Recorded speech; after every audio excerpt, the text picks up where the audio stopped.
Vaughn, let me start with you. How's Rice feeling this morning? We're surprised we don't have a runoff. I think we thought we'd have a runoff there. Right. He only brought in 25% of the vote after a decade in Congress in a district in which he is well known. 25% of the vote here.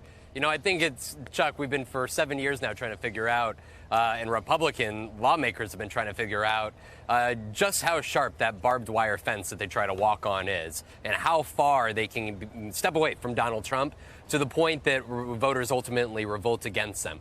When we look at the likes of, Jeff Flakes, of Bob Corkers of years past, they decided to step away, not even run for re-election. And that's why these primaries over the last months, and especially those coming up in the next two, are so intriguing, because we're really seeing for the first time these individuals in the GOP who Donald Trump, frankly, despises, be challenged by candidates from the party that he has endorsed.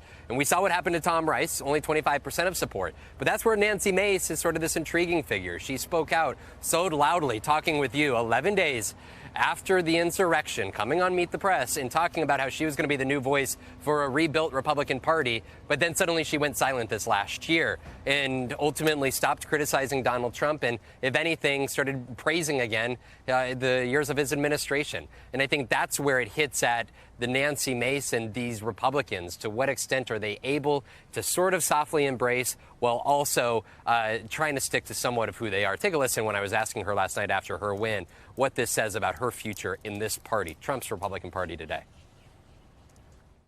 Donald Trump tried to oust you from the Republican Party. What is your message to Donald Trump now?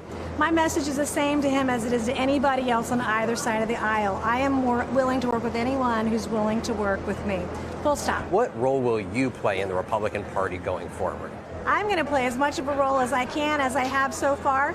I am not unaccustomed to being called to the principal's office, and sometimes it's the vice principal's office. But I work really hard to represent the values of my district. I bring that voice to Washington, and that's why you saw us get elected and have a great win tonight. Now, we saw what happened with Tom Rice here. Now, over the next 2 months, we're going to be looking at Dan Newhouse, Jamie Herrera Butler, Peter Meyer in Michigan, and Liz Cheney in Wyoming. Those are 4 GOP members who voted to impeach him, who are trying to hold on to their seats against Trump-endorsed primary challengers. Yeah, Michigan and Washington State, you feel like there's a boxer's chance. Wyoming, we shall see. Vaughn Hilliard. Thanks for watching our YouTube channel. Follow today's top stories and breaking news by downloading the NBC News app.